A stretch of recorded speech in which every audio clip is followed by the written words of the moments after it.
Hello বন্ধুরা, প্রিয়া ইপসা কিচেনে তোমাদের সবাইকে স্বাগত। দোল বা হোলি উৎসবের জন্য আজকে তোমাদের সাথে শেয়ার করছি গুজিয়ার রেসিপি। আমি এই গুজিয়া বাড়িতে কিভাবে তৈরি করি সেটাই তোমাদের সাথে ভিডিওর মাধ্যমে শেয়ার করলাম। রেসিপিটা ভালো লাগলে প্লিজ আমার চ্যানেলটিকে লাইক, কমেন্ট ও সাবস্ক্রাইব করে দিও।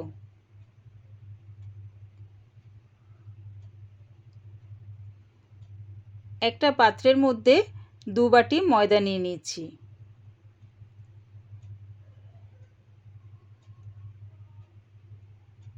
দিলাম 2 চামচ ঘি,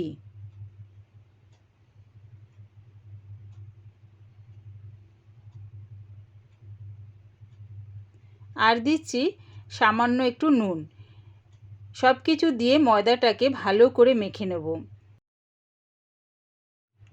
ঘি দিয়ে যদি ময়দাটা ময়াম দেওয়া হয় তাহলে গুজিয়াটা বেশ মুচমুচে খেতে লাগে। কিছুক্ষণ মাখার পর যখন দেখবে ময়দাটা এরকম একটা দলা তৈরি হচ্ছে, তার মানে ময়ামটা আমার খুব সুন্দর করে দেওয়া হয়ে গেছে। এবারে অল্প অল্প জল দিয়ে ময়দাটাকে আমি মেখে নেব। একেবারে খুব একটা বেশি জল দিয়ে মাখবে না, অল্প অল্প জল দিয়ে ময়দাটা আমি মেখে নিচ্ছি।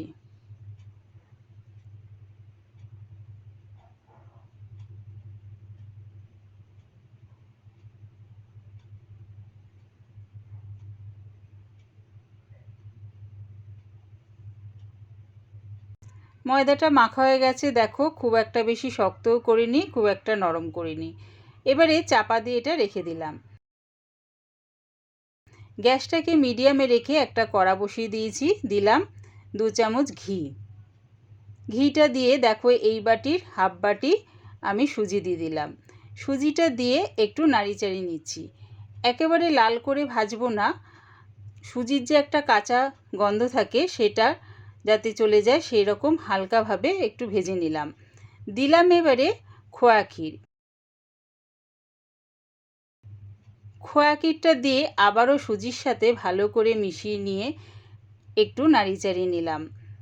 দিচ্ছি এবারে এই বাটির হাফ বাটি আমন্ডটাকে আমি একটু গুঁড়িয়ে নিয়েছি, সেটা দিয়ে দিলাম। দিলাম ওই একই বাটির হাফ বাটি কাজুটাকেও আমি অল্প করে ভেঙে নিয়েছি। আর দিলাম হাফ বাটি কিশমিশটাকে আমি 2 টুকরো করে কেটে নিয়েছি। সব কিছু দিয়ে আবারও ভালো করে মিশিয়ে নিচ্ছি। তোমরা তোমাদের ইচ্ছা মতন ড্রাই ফ্রুট এর মধ্যে ব্যবহার করতে পারো। এবারে দিয়ে দিলাম ওই একই বাটির মাপ অনুযায়ী নারকেল কোড়াটা দিয়ে আবারও ভালো করে সব কিছুর সাথে মিশিয়ে নিলাম। মিশিয়ে এটা নাবিয়ে আমি একটু ঠান্ডা করে নেব।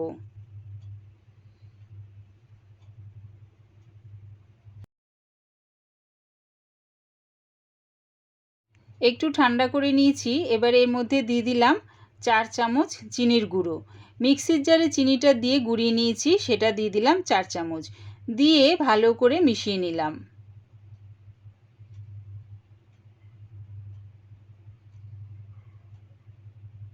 এবারে ময়দার ঢাকাটা খুলে ময়দাটাকে আরেকবার একটু মাখিয়ে নিচ্ছি।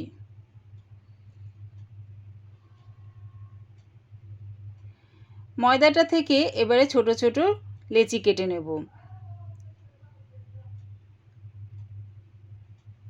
দেখো ঠিক এরকম ছোট ছোট লেচি কেটে নিচ্ছি গুজিয়ার জন্য।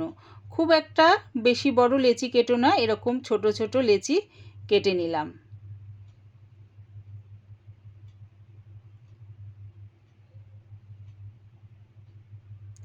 সব লেচিগুলো আমার কাটা হয়ে গেছে। এবারে একটা লেচি নিয়ে দুটো হাতের তালুর মাঝখানে দিয়ে দেখো এই রকম ভাবে গোল করে নিচ্ছি। এরকম গোল করে নিলে কি হবে, লেচিটা বেলতে বেশ সুবিধা হবে। তাই সবগুলো আমি এরকম গোল করে নিয়েছি। এবার একটা লেচি নিয়ে নিলাম, নিয়ে ঠিক গোল করে বেলে নিচ্ছি। খুব একটা বেশি বড় করে বেলবো না, ঠিক লুচির মতন করে ছোট করে একটা গোল করে নিলাম।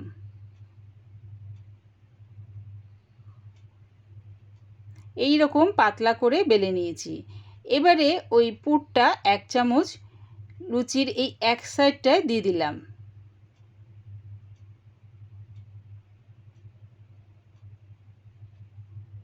দিয়ে নিচের দিকটা দেখো এরম করে তুলে ওপরের দিকে এরকম টেনে আঙুল দিয়ে একটু চেপে দিচ্ছি। চেপে দিয়ে এবার একটা কাঁটা চামচ দিয়ে এরকম মুখটাকে বন্ধ করে দেব। এরকম বন্ধ করে দিলে কি হবে, যখন আমরা গুজিয়াটা ভাজবো তেলের মধ্যে মুখটা খুলে যাবে না। মুখটা খুলে গেলে তাহলে পুরটা বেরিয়ে যাবে। তাই জন্য এরকমভাবে কাঁটা চামচ দিয়ে মুখটাকে আগে ভালো করে চেপে বন্ধ করে দেব।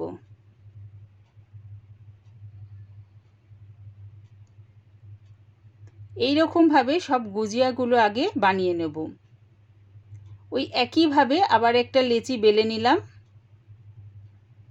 বেলে পুরটাকে এক সাইডে দিয়ে নিচের দিকটা উপরের দিকে তুলে আঙুল দিয়ে চেপে কাঁটা চামচ দিয়ে এরকম চেপে দিলাম। এইভাবেই সব গুজিয়াগুলো আগে রেডি করে নেব।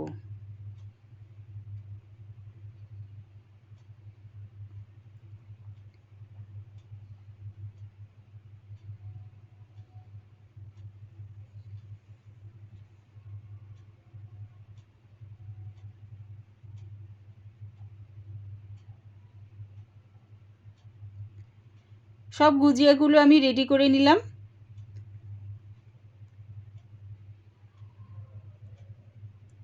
এবারে গ্যাসটাকে মিডিয়ামে রেখে একটা কড়া বসিয়ে দিয়েছি। দিয়ে দিলাম বেশ খানিকটা রিফাইন তেল। তেলটা হালকা গরম করে নিলাম। খুব একটা বেশি গরম করো না, হালকা একটু গরম হলেই গুজিয়াগুলো এর মধ্যে একটা একটা করে ছেড়ে দিলাম। গ্যাসটাকে কিন্তু মিডিয়াম টু লোতেই রেখো। হাই ফ্লেমে করে যদি গুজিয়াগুলো ভাজতে যাই তাহলে গুজিয়াগুলো বাইরে থেকে পুড়ে যাবে, অথচ ভেতরটা খুব সুন্দরভাবে ভাজা হবে না। দেখো এরকমভাবে উল্টে পাল্টে গুজিয়াগুলো আমি ভেজে নিচ্ছি।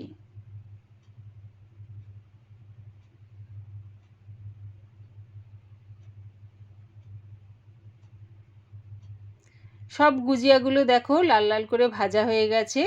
এবার এগুলো নামিয়ে নিলাম।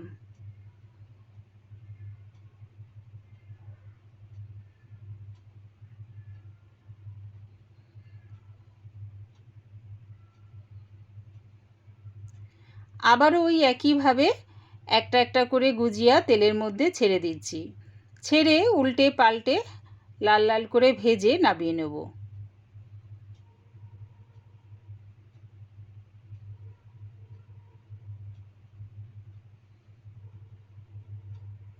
সবগুলো আমার ভাজা হয়ে গেছে, এবারে নামিয়ে নিচ্ছি।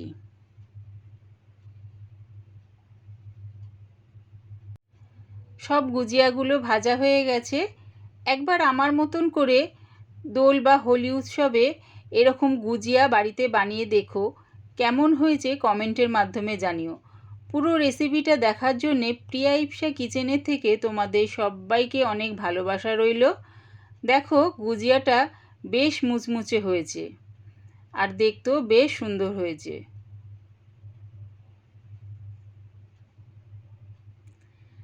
রেসিপিটা ভালো লাগলে প্লিজ আমার চ্যানেলটিকে সাবস্ক্রাইব করে দিও।